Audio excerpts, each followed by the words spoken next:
चाहिए।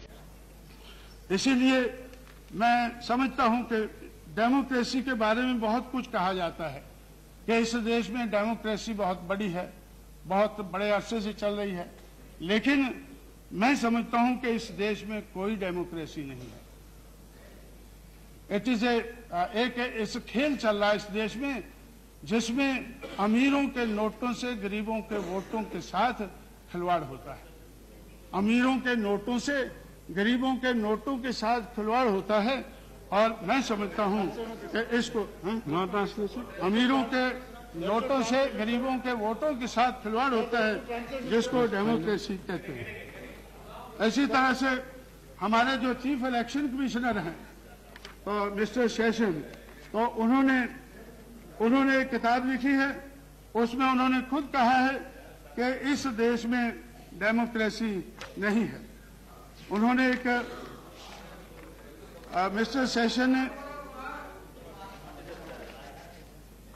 सेशन ने तो उस किताब में ये लिखा है, ए heart full of burden, heart full of burden किताब लिखी है। तो उन्होंने इस किताब में लिखा है कि इट इज जो डेमोक्रेटिक कल्चर है इंडिया में, it is in an advanced stage of decay. ये डेमोक्रेसी जो है it is an advance stage of decay, ऐसा चीफ इलेक्शन कमिश्नर को कहना पड़ा है। और इसी तरह से तो उन्होंने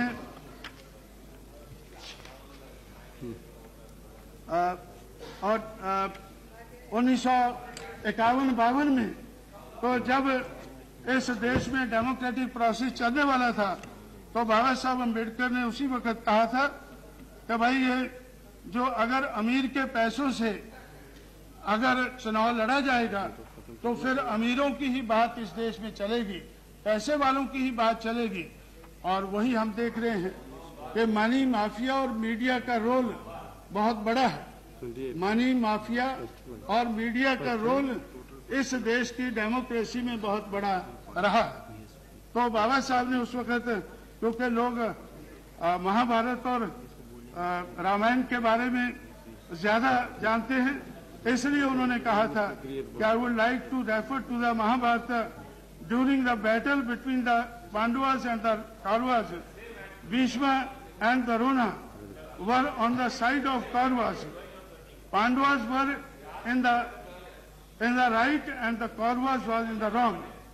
Bhishma admitted this when someone asked Bhishma as to why he was supporting the Kauravas if he found the Pandavas to be in the wrong and the right. Bhishma replied in that memorable sentence, I must be loyal to the salt. Bhishma ने कहा, I must be loyal to the salt. If I eat the food of Kauravas, I must take their side, even if they might be in the wrong. तो उस वक्त से 1951-52 से इस बात के बारे में हमें मालूम है कि अमीर के नोटों से गरीब के वोटों के साथ खेल खेला जाता है और हम इसको लोगों को, दुनिया वालों को बताते हैं कि इस देश में डेमोक्रेसी है। इसलिए तो रिफॉर्म की, इलेक्टोरल रिफॉर्म की बात बहुत चली है। मैंने नोट किया है कि इलेक्टोरल रिफॉर्म के बारे में, अब तो एक मिनट खत्म कर दें, अभी तो आखिरी में बात करके बैठ जाऊंगा। तो ये भी इस बात का एहसास है। तो इलेक्टोरल रिफॉर्म के बारे में 36 मिनट तो आपने लिया। हम लोगों ने 1972 से ये काम शुरू किया है। 1990 तक तो बहुत कमेटियां बिठाई गई हैं। 1972 में रॉ कमेटी बिठाई गई, उसके बाद 1974 में कारकुंडे कमेटी बिठाई गई, उसके बाद में कैबिनेट कमेटियां बहुत सी बैठी 1982 में, और उसके बाद आज तक 14 चीफ इलेक्शन कमिश्नर हमारे देश में हुए हैं।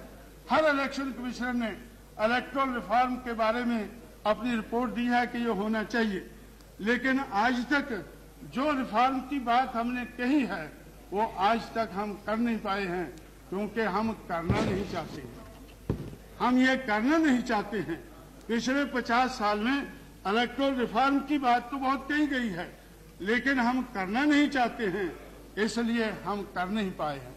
तो इसलिए मैं समझता हूं कि अगर सही मायने में पॉलिटिकल डेमोक्रेसी को रिस्टोर करना है तो हमें ये रिफॉर्म करने होंगे।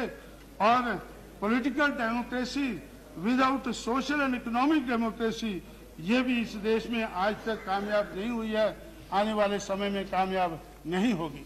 इसलिए अगर हम पॉलिटिकल डेमोक्रेसी को कामयाब बनाना चाहते हैं तो हमें सामाजिक और आर्थिक दिशा में जो परिवर्तन चाहिए वो परिवर्तन करने चाहिए। और मैं समझता हूं अगर 50 साल हमने ये नहीं सोचा है तो 50 साल के बाद ये पूरा साल जब हम सोच रहे हैं, सोचने लगे हैं, तो पूरा साल हमें ये सोचना चाहिए कि क्या कमियां रह गई हैं, उन कमियों को दूर करने का हमें एजेंडा बनाना चाहिए। आने वाले समय का एजेंडा हमारा इस किस्म का होना चाहिए। ऐसी बात कहते हुए मैं आपका शुक्रगुजार हूं कि आपने मुझे ज्यादा समय दिया।